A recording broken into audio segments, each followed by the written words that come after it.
अस्सलाम वालेकुम नाज़रीन। हमने पेशावर के सफ़र का आगाज़ किया तो वसीम मलिक साहब ने ये कहा था कि हो सकता है कि जो गवर्नर हैं वो वज़ीर आला के इस्तीफ़े के ऊपर एतराज़ लगाकर इस्तीफ़ा उनका जो रिज़ाइन है वो वापस कर दें।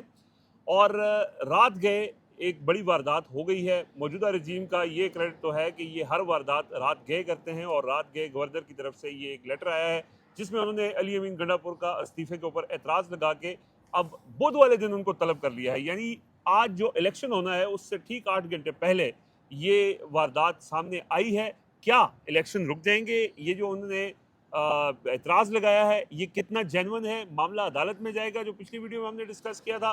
और अब सूरत हाल यकसर बदल गई है तो इस वक्त ताज़ा तरीन सिचुएशन आपको हम बता रहे हैं। तो सदीक जान साहब, एज एक्सपेक्टेड वसीम मलिक साहब ने कहा था और वैसे ही हुआ या इनको पहले पता था ये क्या था? देखिए, मैं शुरू में ही वसीम मलिक के फैंस, इनके चाहने वालों से माजरत खाऊं कि मैं क्योंकि ज़रा तफसील से पूरी डिटेल से बात करना चाहता हूं।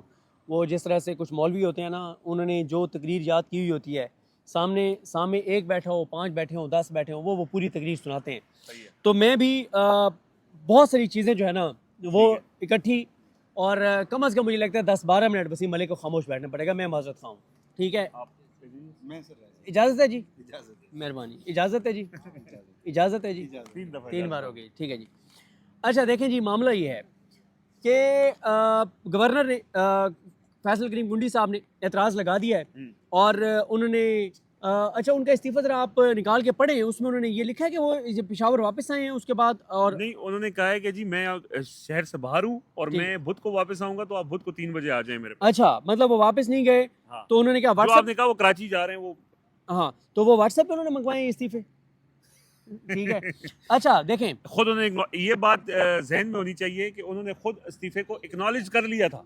हाँ बिल्कुल। बाकायदा उनके गवर्नर हाउस की तरफ से ये एक्नॉलेजमेंट आ गई थी। उसके बाद ये वारदात पता नहीं अच्छा, पहली बात तो ये है कि हमारे वो दोस्त उस्मान चौधरी साहब ने अच्छी बात की, वो भी हमारे साथ जा रहे हैं। हाँ। हुआ ये कि हमने हकला वाले सर्विस एरिया में बैठ के एक वीडियो की हाँ। और अगले इंटरचेंज से पहले पहुंचने से पहले वारदात डल गई। तो हम इसलिए जो है वो और हो सकता है पेशावर पहुंचने से पहले कोई और कहानी हो जाए। बिल्कुल। देखें, चीज़ें बड़ी तेज़ से बदल रही हैं। देखें, मामला यह है कि गवर्नर साहब पहले कहते हैं कि पहले इस्तीफा उनको मौसूल ही नहीं हुआ।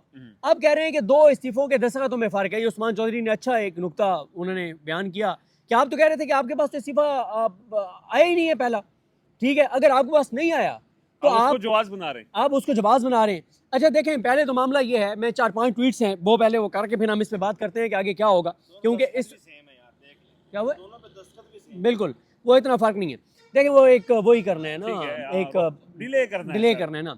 लड़ाई लंबी की जा सकती है, जीती नहीं जा सकती। देखें, एक तो यह है कि तहरीक इंसाफ की क़यादत इस वक्त और उनके लोग इस वक्त सर जोड़ कर बैठे हैं। रात 2:06 का टाइम है और इस वक्त पेशावर में इजलास उनका शुरू हो चुका है। वो मुशावरत ये कर रहे हैं कि हम अदालत में जाएं या हम नए वज़ीर आला के इंतखाब कर गुजरें, जिसको एतराज़ है वो जाए। इस पे इस वक्त जो है वो डिस्कशन हो रही है। और पहले हमारे दोस्त शाकिर अवान जो इस वक्त पेशावर में मौजूद है, उन्होंने एक ट्वीट किया कि पहले भी इख्तलाफ था। बैरिस्टर गौर साहब ये कहते थे कि हमें अदालत जाना चाहिए सारे मामले पे, कि वज़ीर आला KPK ने इस्तीफ़ा दिया है, गवर्नर उनका इस्तीफ़ा कबूल नहीं कर रहा, हमें अदालत जाना चाहिए। सलमान अकरम राजा साहब का मौक़िफ़ यह था कि हमें नहीं जाना चाहिए, अगर हम जाएंगे तो उससे मामला डिले हो जाएगा। और मैं जो है वैसे सलमान अकरम राजा साहब की बात से मैं इत्तफ़ाक़ करता हूँ कि इनको नहीं जाना चाहिए था और अपोजिशन को जाना चाहिए था। लेकिन अब नई एक सिचुएशन डेवलप हो गई है। अब फैसला PTI ने करना है, KPK के उनके MPs ने करना है कि ये अदालत जाएं या वो अदालत जाएं। अब ये एक सवाल है, क्योंकि ये भी हो सकता है ना कि ये अदालत जाएं और इनके अदालत जाने से मामला 2-3 हफ्ते के लिए लटक जाए, और ये हो सकता है कि ये अदालत गए बगैर ये नए वज़ीर आला के इंतखाब कर दें और उसको माने ही कोई नहीं, ठीक है? क्योंकि मेरी ये इत्तला है कि इस वक्त एक बड़ा मसला ये आ रहा है कि जो पुलिस है वो इस वक्त PTI के लोगों से इंस्ट्रक्शंस नहीं ले रही। पहले भी नहीं लेती। नहीं, पहले तो ये था ना कि कुछ जगहों पे अली अमीन साहब कहते थे कि मैंने नहीं करवाया, डायरेक्ट वफाक ने IG को कह के करवा लिया। अब तो मतलब उनका किसी के भी कोई instruction police follow, chief executive नहीं है और KPK की जो लोग हैं उनकी बात नहीं मानी जा रही, मिनिस्टर्स वगैरह की बात नहीं मानी जा रही। एक तो देखें, मैं शुरू करना चाहता हूँ, अहमद बड़ाइच ने बड़ा अच्छा ट्वीट किया। मसला सबसे बड़ा क्या आ रहा है इन जमातों को जो बड़ी बड़ी बातें करती हैं, और इसको जो आज क्योंकि 12 अक्टूबर का आगाज़ हो गया, 13 का, लेकिन 12 गुजर चुकी है, लेकिन ये इसको कहा जा रहा है कि ये इन्होंने एक और 12 अक्टूबर कर दिया है। जमहूरियत के साथ इसने पीपल्स पार्टी ने। किस्मत खान ज़िमरी और बाकी ट्वीट कर रहे हैं, लेकिन अहमद वलायत ने एक बड़ा अच्छा ट्वीट किया। वो कहते हैं कि जो 4 उम्मीदवार हैं वज़ीर आला के, ज़रा देखते हैं। लुत्फ़ुर रहमान भाई मौलाना फजल रहमान, शाहजहान यूसुफ बेटे हैं सरदार यूसुफ साहब के, नून लीग के, हाँ। अरबाब ज़ारक ये बेटे हैं आसमा अरबाब आलमगीर साहिबा के, पीपल्स पार्टी के। सुहेल आफरीदी साबिक सदर ISF और एक आम पॉलिटिकल वर्कर। तो वो कहते हैं कि बाकी आप खुद हिसाब लगा लें कि अवामी जमात कौन सी है। देखें, मुमताज़ भट्टी साहब के 2 ट्वीट हैं बड़े आम। मुमताज़ भट्टी साहब कहते हैं कि दरअसल ये जो गवर्नर ने किया ना, एतराज़ लगाया, उसमें मुमताज़ भट्टी साहब कहते हैं कि दरअसल पीपल्स पार्टी और नून लीग हर गैर आइनी गैर सियासी हथकंडे की आलाकार बनकर पार्लिमानी सियासत की गोरकन बन गई हैं, यानी कबर खोद रही हैं ये पार्लिमानी सियासत की। Even next level of fascism, ये कहते हैं मुमताज़ भट्टी साहब। फिर मुमताज़ भट्टी साहब कहते हैं कि अली अमीन गंडापुर ने प्रेस कॉन्फ्रेंस में आकर इस्तीफे का ऐलान किया, फिर हाथ से लिख कर भेज दिया, खुद साथ खड़े होकर नया वज़ीर आला नामजद किया, उसके बाद भी गवर्नर के एतराज़ का जवाब क्वेश्चन मार्क। अच्छा, बाकी तो छोड़ें, यानी अगर किसी चीज़ को मुनीब फारूक साहब भी उस पर सवाल उठा दें, तो मुझे याद आ गए अजमत से शेख साहब, अल्लाह ताला उनके दर्जात बुलंद करे, बड़े कमाल खूबसूरत जज थे। तो वसीम मलिक साहब उस वक्त, आप अभी सुप्रीम कोर्ट की रिपोर्टिंग में नहीं आए थे, तो हम बड़े शौक से उनकी अदालत में जाते थे ना, जिस तरह से वो अदालत करते थे। तो अजमत शेख साहब ना, उस वक्त ना लाहौर कोर्ट मशहूर थी कि वो शरीफ ख़ानदान को हर मामले में रिलीफ देती है, नून लीग को हर मामले में रिलीफ देती है। तो किसी नून लीग के बंदे की ना ज़मानत नहीं मिली थी उसको लाहौर कोर्ट से, तो उन्होंने वो लाहौर कोर्ट का फैसला चैलेंज कर दिया। तो अजमत से शेख साहब ने कहा कि अगर आपको लाहौर कोर्ट ने भी ज़मानत नहीं दी तो यकीन करें आपकी ज़मानत नहीं बनती। तो अगर किसी चीज़ पे मुनीब फारूक साहब भी कह रहे हैं कि बेतुका एतराज़ है, तो फिर आप इससे अंदाज़ा लगा लें कि कितना बेतुका एतराज़ होगा। देखें, अब मामला ये है कि चीज़ें जो है वो जा रही हैं लड़ाई की तरफ, और अब एक नया फटा पड़ गया है। ये देखा जा रहा था कि मूव क्या होगी, और एक बड़ी भोंडी मूव की गई है। इस वक्त जो है वो इजलास शुरू हो चुका है KPK में। तो देखते हैं, मेरा ख्याल है कि वसीम मलिक साहब को और इंतजार नहीं करवाते, वसीम मलिक साहब का पॉइंट ऑफ व्यू ले लें। फिर 2 खबरें मैंने आपको बड़ी देनी है कि तलखी बड़ी तो हुई थी ये अपना इसके ऊपर नहीं, सुहेल आफरीदी साहब वाले मामले पे इस्लामाबाद से कल एक ऐसी मूव हुई है जिसे कहते हैं ना कि जलती पे तेल डाल दिया है। और आज जो पिंडी से खबर आने वाली है वो और खौफनाक है, वो और शिद्दत बढ़ा देगी इस लड़ाई में। वो क्या है 2 चीज़ें, वो बाद में बात करते हैं। वसीम मलिक साहब, आपने जो कहा वैसा ही हुआ, यानी वो एतराज़ लगा सकते हैं, उस एतराज़ को जवाज़ बनाकर कल ये जो आज इलेक्शन होना है इसको मुलतवी किया जा सकता है। अब तो चीज़ें बहुत क्लियर हो चुकी हैं, तो क्या देखते हैं आप इस सारी सूरत में? अच्छा देखिए, एक तो बुनियादी अंडरस्टैंडिंग हम सब की थी कि इतराज़ लगाया जा सकता है। इतराज़ किस चीज़ पे लगाया जा सकता है वो हमने पिछली वीडियो में थोड़ा सा उस पर हिंट ज़रूर दिया था कि इस्तीफ़े 2 हैं। अब उन दोनों का तकाबली जायज़ा लेकर उनमें से कुछ इतराज़ लगाया जाएगा, और अब नज़र आए हैं उनको दस्तखत। हाँ। और वो बाकी सारी चीज़ें तो हालांकि पहला इस्तीफ़ा वो कहते हैं कि मिला ही नहीं। मिले, चलें वो रिसीविंग हो गई, वो जिस तरह से भी हुई। अच्छा, इस सारे मामले पे सदीक जान साहब बता चुके, दीगर लोग भी लिख रहे हैं कि जब अली अमीन गंडापुर साहब खुद अनाउंस कर चुके थे तो फिर आपको ज़ाती हैसियत में बुलाकर ये मंजूर करवाने की या इस पर मज़ीद जाँच की ज़रूरत क्या पड़ी। इस वक्त बुनियादी मसला एक है, इस वक्त अगर मौजूदा हाइब्रिड सिस्टम में से कोई भी स्टेक होल्डर खड़े होकर आज के बाद ये कहेगा कि खैबर पख्तूनख्वा की अमन व अमान का मसला है, वहाँ पर ऑपरेशन ज़रूरी है, या वहाँ पर पाकिस्तान तहरीक इंसाफ कोऑपरेट नहीं कर रही, ये जो इल्ज़ाम लगाया जाता है, तो अब ये साबित हो चुका है आज से कि ये एक ढकोसला है। उसकी वजह मैं आपको बता देता हूँ। ये भी साबित हो चुका है कि इस पर सियासत पाकिस्तान तहरीक इंसाफ नहीं, बाकी सारे फरीक कर रहे हैं। एक ऐसा सूबा जहाँ अमन व अमान का सबसे ज़्यादा मसला है, एक ऐसा सूबा जहाँ पर जिसके जो बॉर्डर्स दूसरे मुल्क के साथ मिलते हैं, वहाँ पर गुज़श्ता रात से लेकर अब तक क्या सूरत हाल है हम सब जानते हैं। उसका चीफ एग्जीक्यूटिव इस वक्त नहीं है, और उसमें रुकावट कौन डाल रहा है? गवर्नर, वफाक का नुमाइंदा। और वो किस जमात से ताल्लुक़ रखता है? पाकिस्तान पीपल्स पार्टी से। आल्दो के इस वक्त उनके बारे में कहा जाता है कि वो जो मौलाना फजलुर रहमान के पास जा रहे हैं या कहीं और जा रहे हैं, तो वो बतौर पाकिस्तान पीपल्स पार्टी के नुमाइंदे या गवर्नर की हैसियत से नहीं, किसी और के मैसेंजर के तौर पर जा रहे हैं। वो अपना वो किरदार अदा कर रहे हैं। तो आप एक सूबे को बगैर वज़ीर आला के कैसे छोड़ सकते हैं?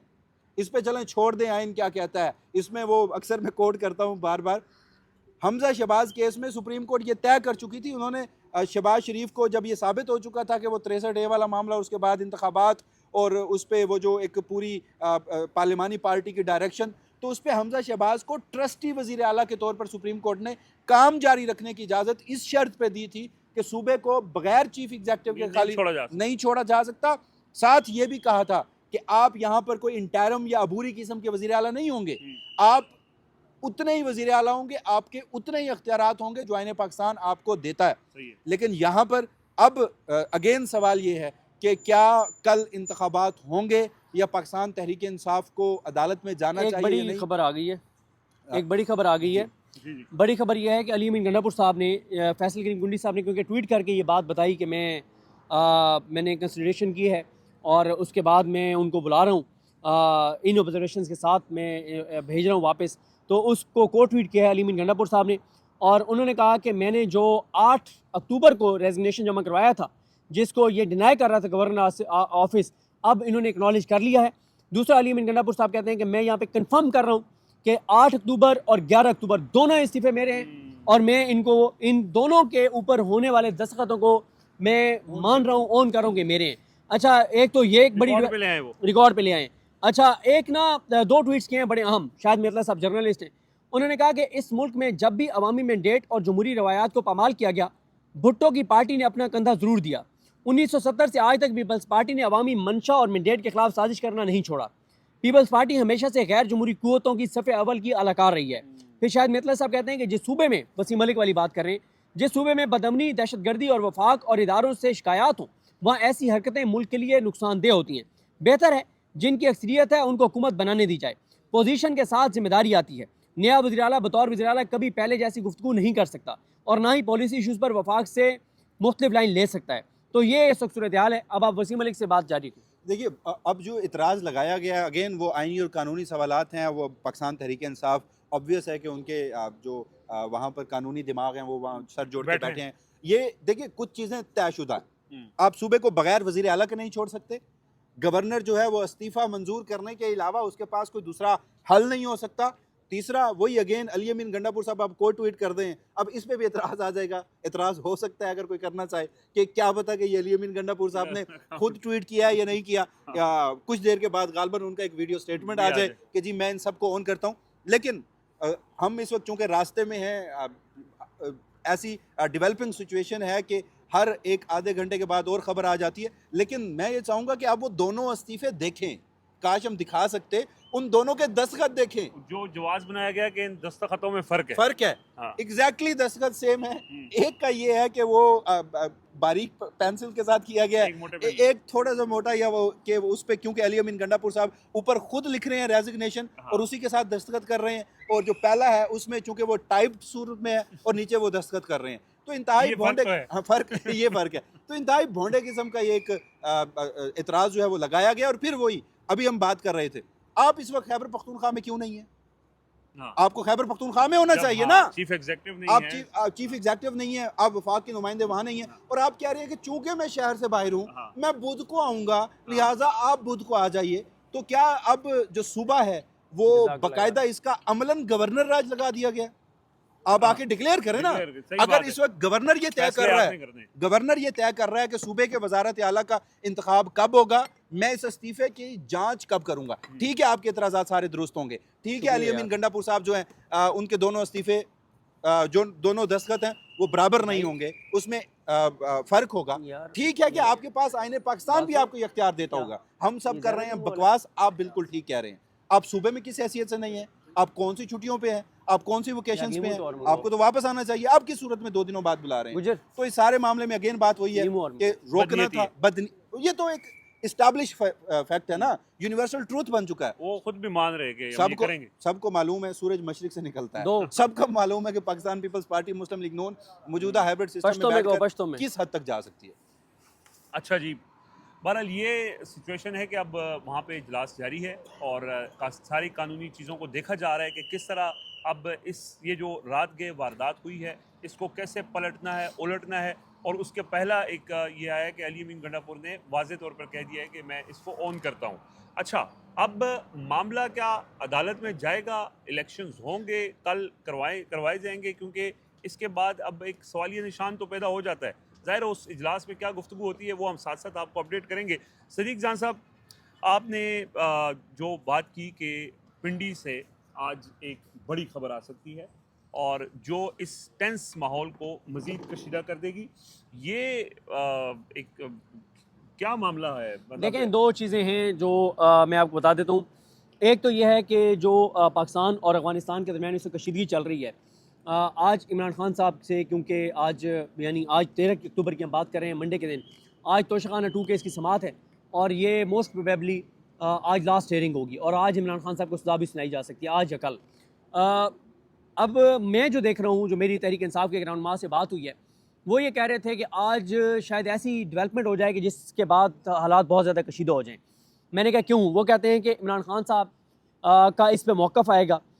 ये जो अफ़गानिस्तान और पाकिस्तान के दरमियान जो चीज़ें हुई हैं, वो ये कहते हैं कि इससे होगा ये कि इमरान खान साहब अगर इसकी मुखालफत कर देते हैं कि जिस तरह से इस वक्त तलखी है अफ़गानिस्तान की और पाकिस्तान के दरमियान, और इसमें वो कह देते हैं कि वो कहते हैं कि इमरान खान साहब का एक पॉइंट ऑफ व्यू रहा है कि हमें बातचीत से मसला हल करना चाहिए, और इमरान खान साहब अपने ट्वीट्स में ये कहते रहे हैं कि पाकिस्तान चाहता है कि अफ़गानिस्तान के साथ जो है वो जंग शुरू हो, और पाकिस्तान मगरबी क़ुव्वतों को दिखाना चाहता है कि हम जो है वो अफ़गानिस्तान के साथ जंग करने के लिए तैयार हैं। तो उस पर वो कहते हैं कि अगर इस पर इमरान खान साहब का सख्त बयान आ गया तो वो ये समझते हैं कि ये तलखियों को ये चीज़ बहुत ज़्यादा बढ़ा देगी और मामला बहुत ही ज़्यादा गड़बड़ हो जाएगा। एक बात। दूसरा, कल एक और इस्लामाबाद से होने वाली डेवलपमेंट ने तलखी को बहुत बढ़ा दिया है, और वो डेवलपमेंट ये हुई है कल कि कल तहरीक तहफ़्फ़ुज़ यानी पाकिस्तान का इजलास था। अच्छा, एक तो उसमें मैं आपको बता दूं कि उसमें प्रेस कॉन्फ्रेंस जो है वो कैंसिल कर दी गई थी। हिकमत के तहत उन्होंने प्रेस कॉन्फ्रेंस नहीं की, क्योंकि तहरीक तहफ़्फ़ुज़ यानी पाकिस्तान का ये जो मामला है अफ़गानिस्तान और पाकिस्तान के दरमियान जो चल रहा है, इस पर उनका पॉइंट ऑफ व्यू ज़रा चेंज था। तो वो इसलिए उन्होंने इसके ऊपर प्रेस कॉन्फ्रेंस नहीं की, कि उन्होंने कहा कि अगर हम प्रेस कॉन्फ्रेंस करते हैं इसके ऊपर तो सख्त हम बात करेंगे और उससे जो है वो तलखी बढ़ जाएगी। तो उनका ये था कि हम तलखी को बढ़ाना नहीं चाहते, और लेकिन अब एक उसको, लेकिन उनका जो आलामिया है उस पर आपने देखा होगा कि काफ़ी जो है वो यार इनको उधर के टिशू दे, कि टिशू दे दे, तो उसमें ना उसको भी बड़े एक मतलब उसके ऊपर भी मुहिम चली है कि आपने जो बातें की हैं उसमें, मैं कुछ चीज़ें आपके सामने रखता हूँ कि आपने जो बातें की उस पर बहुत एतराज़ किया गया है और कहा गया है कि जनाब इन्होंने जिस तरह से अफ़गानिस्तान की मज़म्मत करनी चाहिए थी, इन्होंने तहरीक तहफ़्फ़ुज़ यानी पाकिस्तान ने मज़म्मत नहीं की। और ये जी, और इसमें मामला ये है कि ये जो तहरीक तहफ़्फ़ुज़ यानी पाकिस्तान का प्लेटफॉर्म है, ये इसलिए सबसे इंपॉर्टेंट प्लेटफॉर्म इसलिए है कि इसमें इमरान खान साहब ने जिनको अपोजिशन लीडर कौमी असम्बली में नामज़द किया है वो इसके सरबराह हैं, और अल्लामा राजा नासिर अब्बास साहब भी इसमें आम पोजीशन पर हैं। और इस वक्त जो इमरान खान साहब मज़ामत की तरफ मामलात को लेकर जा रहे हैं, तो मज़ामती टीम में हरावल जो दस्ता है वो तहरीक तहफ़्फ़ुज़ यानी पाकिस्तान है, यानी जो जिनके ज़रिए इमरान खान साहब मज़ामत करना चाहते हैं। तो मैं चाहूँगा कि वसीम मलिक साहब, आपको मैं ये देता हूँ, ज़रा आप इसको अलामिया पढ़ दें, क्योंकि ये जो अलामिया है ना, इस अलामिया के ऊपर बहुत ज़्यादा जो है, और इसमें मैं ये चाहूँगा कि आप इसको मुकम्मल इसलिए पढ़ें कि नाम भी पढ़ें कि इसमें कौन कौन मौजूद था इस मीटिंग में, और इसके ऊपर बहुत ज़्यादा एतराज़ आ रहा है और कहा जा रहा है कि तहरीक तहफ़्फ़ुज़ यानी पाकिस्तान को जिस तरह से अफ़गानिस्तान की मज़म्मत करनी चाहिए थी वो मज़म्मत नहीं की। तो मैं आपको इसलिए कह रहा हूँ ताकि मैं ये कहवा पी लूँ, और आपने हमेशा से हमारे लिए कुर्बानियाँ दी हैं, तो इसलिए आज भी आप भी ज़रा कुर्बानी दें। जी, देखिए का सिलसिला शुरू करें। चलें, लिखते हैं वो कि आज मोरखा 12 अक्टूबर को तहरीक तहफ़्फ़ुज़ यानी पाकिस्तान की सरबराही इजलास में ज़ेर सदारत महमूद खान अचकज़ई, जो कि सरबराह हैं तहरीक तहफ़्फ़ुज़ यानी पाकिस्तान, मुस्तफ़ा नवाज़ खोखर की रिहाइश गाह पर मुनक्कद हुआ। इजलास में Salman Akram Raja secretary general Pakistan Tehreek Insaf, Asad Qaiser secretary general Tehreek Tahaffuz यानी पाकिस्तान, मुस्तफ़ा नवाज़ खोखर वाइस चेयरमैन तहरीक तहफ़्फ़ुज़ यानी पाकिस्तान, मोहम्मद ज़ुबैर उमर साबिक़ governor Sindh, Allama Ahmad Iqbal Rizvi vice chairman Majlis Wahdatul Muslimeen, Sajid Tareen Balochistan national party, Zain Shah Sindh united party, Ali Asghar Khan secretary general PTI Khyber Pakhtunkhwa, Hussain Ahmad Yousafzai तर्जमान तहरीक तहफ़्फ़ुज़ यानी पाकिस्तान, खालिद यूसुफ चौधरी वकील बानी PTI इमरान खान, और असद अब्बास नकवी जो कि सेक्रेटरी हैं सियासी अमूर के मजलिस वहदतुल मुस्लिमीन, उन्होंने शिरकत की। इजलास में मुल्क के मजमूई सियासी और खारजी सूरत हाल और अपोजिशन की मुस्तकबिल की हिकमत अमली पर तफसीली गौर व खोज हुआ। तहरीक तहफ़्फ़ुज़ यानी पाकिस्तान इस हवाले से मंदरजा ज़ैल अलामिया जारी करती है। पहला जो नुक्ता है इस अलामिया का, वो कहता है कि तहरीक तहफ़्फ़ुज़ यानी पाकिस्तान हमसाया मुल्क अफ़गानिस्तान के साथ अचानक उभरने वाली सूरत हाल पर ब्रादर मुल्क सऊदी अरब के मौक़िफ़ की हिमायत करता है और ये समझता है कि दोनों ममालिक के दरमियान मामलात गुफ्तगू और अफाम तफ़हीम से हल होने चाहिए। और हुकूमत से ये मुतालबा किया जाता है कि खारजी और ख़ित्ते की सूरत हाल पर फ़ौरन पार्लिमान का जॉइंट सेशन बुलाकर कौम को एतमाद में लिया जाए। दूसरा नुक्ता उनका एलामिया में है कि तहरीक तहफ़्फ़ुज़ आइन पाकिस्तान सूबा खैबर पख्तूनख्वा में इंतकाल इक़्तिदार के जारी आइनी और कानूनी अमल में वफाकी हुकूमत, वफाकी वज़रा की जानिब से मदाखलतें और रुकावटें खड़ी करने के बयानात की पुरज़ोर मज़म्मत करती है और इस तशवीश का इजहार करती है कि कोई भी गैर आइनी कदम सूबे के मखदूश सिक्योरिटी सूरत हाल को मज़ीद पेचीदा बना देगा और किसी भी गैर आइनी कदम से पैदा होने वाली सूरत हाल की ज़िम्मेदार वफाकी हुकूमत होगी। तीसरे नुक्ते पर कहा जाता है कि तहरीक तहफ़्फ़ुज़ आइन पाकिस्तान ये समझती है कि इंतकाल इक़्तिदार और नए वज़ीर आला के इंतखाब तहरीक इंसाफ का आइनी और जमहूरी हक है और ये वफाकी हुकूमत से मुतालबा किया जाता है कि वो किसी भी गैर आइनी कदम उठाने से गुरेज करे। तहरीक तहफ़्फ़ुज़ आइन Pakistan election commission of Pakistan की जानिब से ऐन वज़ारत आला के इंतखाब के मौके पर सूबाई असम्बली के अरकान को आज़ाद करार देने के फ़ैसले की मज़म्मत करती है और ये करार देती है कि इलेक्शन कमीशन का ये फ़ैसला जमहूरी इक़्तिदार की नफ़ी और हार्स ट्रेडिंग की मुआवनत करने का वाज़ेह पैगाम है। आखिरी नुक्ता उसमें यह कहा जाता है कि तहरीक तहफ़्फ़ुज़ आइन पाकिस्तान मुल्क में ख़ुसूसन सूबा बलूचिस्तान और खैबर पख्तूनख्वा में बदअमनी और दहशत गर्दी की लहर पर तशवीश का इजहार करती है और ये करार देती है कि कानून नाफिज करने वाले इदारे अपनी साख मजरू कर चुके हैं और मुतालबा करती है कि सूबाई हुकूमतों और मकामी अवाम की मुशावरत से सूरत हाल को बेहतर बनाया जाए। अच्छा जी, सूरत हाल ये है कि ये जो सारा इस वक्त मामला हो रहा है ना, इसका जो नुक्ता आगाज़ है वो है खैबर पख्तूनख्वा में जारी ऑपरेशंस और अफ़गानिस्तान के साथ मामला। इमरान खान ने तकरीबन पिछले 2 महीने से मुसलसल उनके जो ट्वीट्स आ रहे हैं उसके अंदर वो 2 बातों के ऊपर जोर दे रहे हैं। एक, खैबर पख्तूनख्वा में जारी ऑपरेशंस को बंद करने का मुतालबा कर रहे हैं। दूसरा, अफ़गानिस्तान के साथ जो ताल्लुकात हैं उनके हवाले से जो रियासती पॉलिसी है उसकी वो मुखालफत करके जो पॉलिसी उनके दौर में थी उसको अपनाने के ऊपर जोर दे रहे हैं। इसी में उसमें अली अमीन गंडापुर को वो हिदायत देते रहे, अली अमीन गंडापुर ने उनकी हिदायत नहीं मानी। इसी वजह से उन्होंने उनको तब्दील करके सुहेल आफरीदी को नामजद किया है। इस सारे कॉन्टेक्स्ट के अंदर अब जो रियासती पॉलिसी है उसके अंदर सुहेल आफरीदी वाज़े हो चुका है, जो हमने पहले हिस्से में डिस्कस किया है कि उनको रोकने के लिए, उनका इंतखाब रोकने के लिए वो अपनी कोशिशें कर रहे हैं। लेकिन जो बुनियादी नुक्ता है वो है अफ़गानिस्तान के साथ मामला, ताल्लुकात का मामला। उसके बाद जो कल सूरत हाल पैदा हुई, यानी एक जंग की सी कैफियत हुई, फिर दोस्त ममालिक बीच में उन्होंने मुदाखलत की और वो रुक गया, और ऑपरेशंस का मामला। नुक्ता सदीक जान साहब वही है जो इमरान खान के ट्वीट्स में उसका जिक्र होता रहा, वजह तनाज़ा भी वही है और अब ये तनाज़ा बढ़ता जा रहा है, ये टेंशन बढ़ती जा रही है। इसका एंड क्या होगा, खौफनाक सूरत हाल नज़र आ रही देखें, है। इसलिए बिल्कुल आपने दुरुस्त कहा। मैंने देखें, जब हम ये हकला इंटरचेंज पे बैठ के और रेस्ट एरिया में बैठ के हम बात कर रहे थे तो हम यही कह रहे थे कि हमें दोनों साइडें पीछे हटती हुई नज़र नहीं आ रही, दोनों साइडों ने एक्सट्रीम पोजीशंस ले ली हैं। तो अब होगा क्या, ये कहने का बड़ा इस वक्त है।